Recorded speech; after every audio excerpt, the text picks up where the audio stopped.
todos e todas, continuando aqui a nossa segunda videoaula da unidade 2, que corresponde à unidade 3 do nosso livro-texto.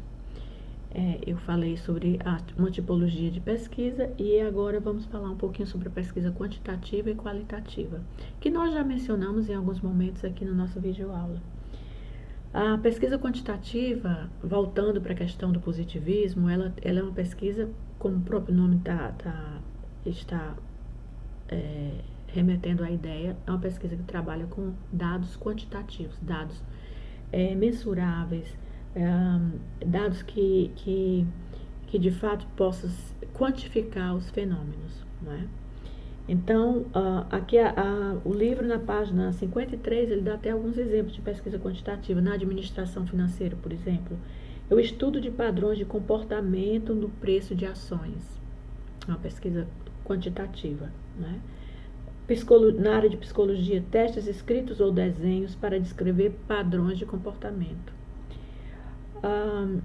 Na área de economia, variações de oferta e demanda de bens para explicar tendências de inflação ou recessão econômica. Então, nós temos aí vários exemplos de pesquisas quantitativas. Na área de administração, há muitas áreas em que a pesquisa quantitativa é privilegiada, né, por vários pesquisadores.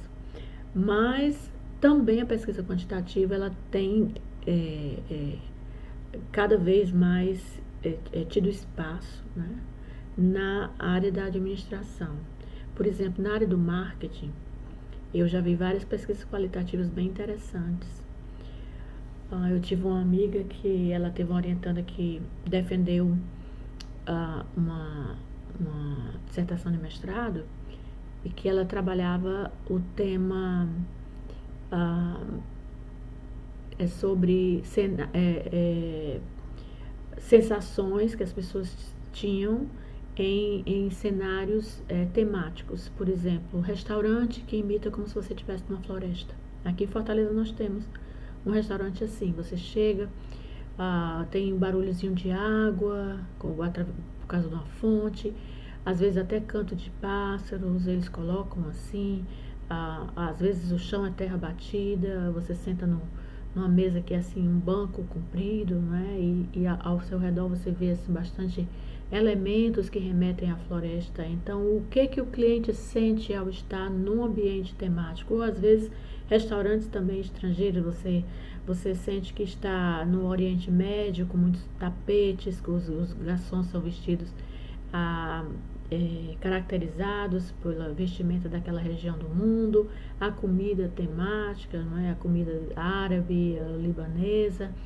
Então, o marketing ele procura então entender como é que essas sensações ela tem uma influência no comportamento do consumidor. Então, isso é uma pesquisa qualitativa, não é? É uma pesquisa que trabalha com percepções, que trabalha com motivações, e que são fenômenos de difícil mensuração. Então, quais são as técnicas utilizadas em pesquisas quantitativas e qualitativas? Se a pesquisa quantitativa, como eu falei, há uma tendência a fazer a pesquisa de survey, não é? de questionário, hoje muito pela internet. Eu tenho respondido muitas agora nessa época da quarentena, do Covid, tenho respondido muitas sobre como as pessoas se sentem, sobre a questão do trabalho remoto, estar mais confinado em casa, ou a questão, não é? Então, tenho respondido muitas surveys.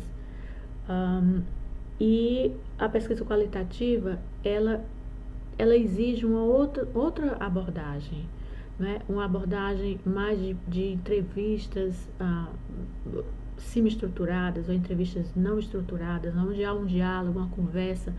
O pesquisador ele procura entender, muitas vezes nas entrelinhas, o que aquela pessoa está querendo transmitir, né? Às vezes num ambiente fabril, por exemplo, num ambiente corporativo, às vezes as pessoas vêm e falam com o pesquisador e a gente percebe que aquela pessoa tem um certo receio de passar uma informação.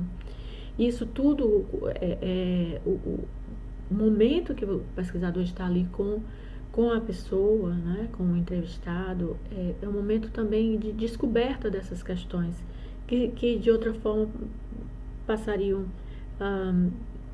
desapercebidas, né? Por exemplo, um questionário.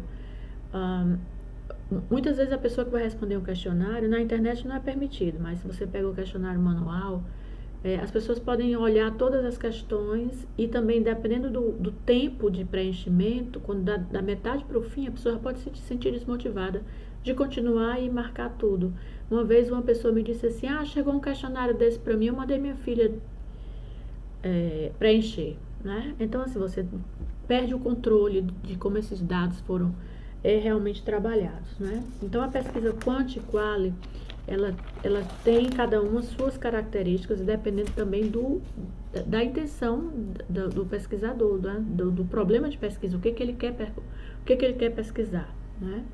Então, o capítulo fala de várias pesquisas, a pesquisa documental também, que é uma pesquisa muito interessante, uma pesquisa difícil, muitas vezes, porque você tem que coletar documentos, muitas vezes que existem armazenados em locais, às vezes até insalubres, e você busca procurar esses documentos, às vezes cartas, na área organizacional, atas antigas e atas de reuniões,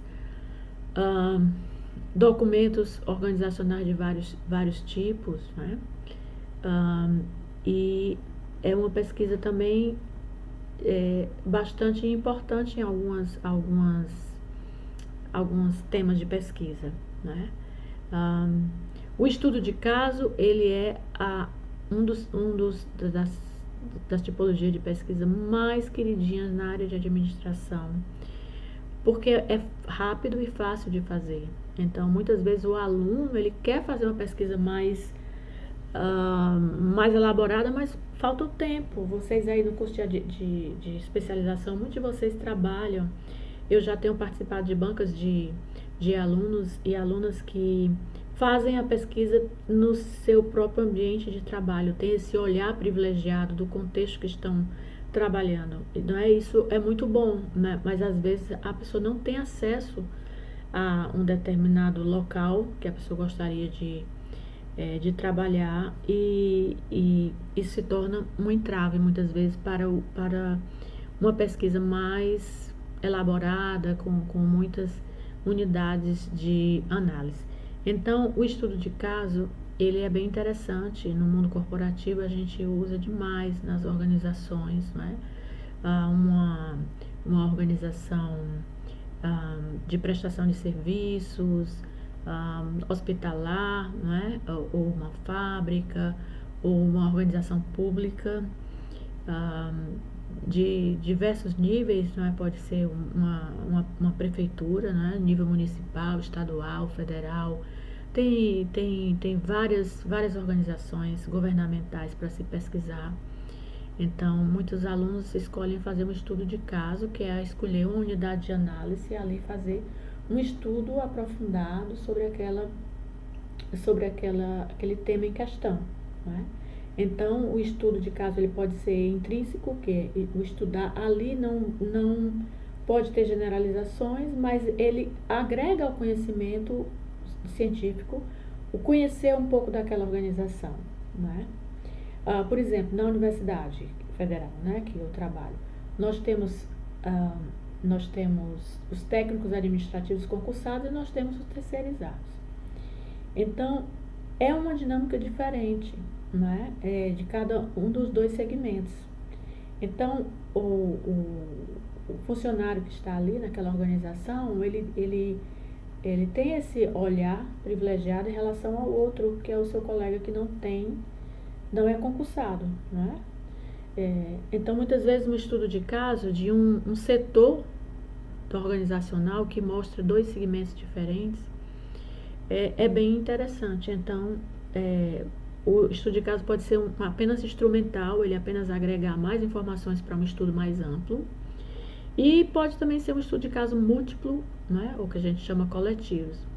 Por exemplo, eu trabalhei em uma organização de consumidores que consumiam produtos agroecológicos, e eu estudei várias cidades lá em Portugal que tinha esse tipo de organização, e eu estudei nos vários núcleos lá. Então fiz um estudo de caso múltiplo, né, onde eu pude ver bem as diferenças da dinâmica organizacional de cada organização, que tinha os mesmos valores, as mesmas diretrizes, mas que tinham um tipo de funcionamento totalmente diferente um do outro, dependendo do local que estava. Então, essa unidade 3, né, que é a nossa unidade 2, né, são basicamente esses temas que foi abordado pelo livro, ok? E eu vou então continuar com outro vídeo para trabalhar a unidade 4. Até lá, obrigada pela atenção e até a próxima.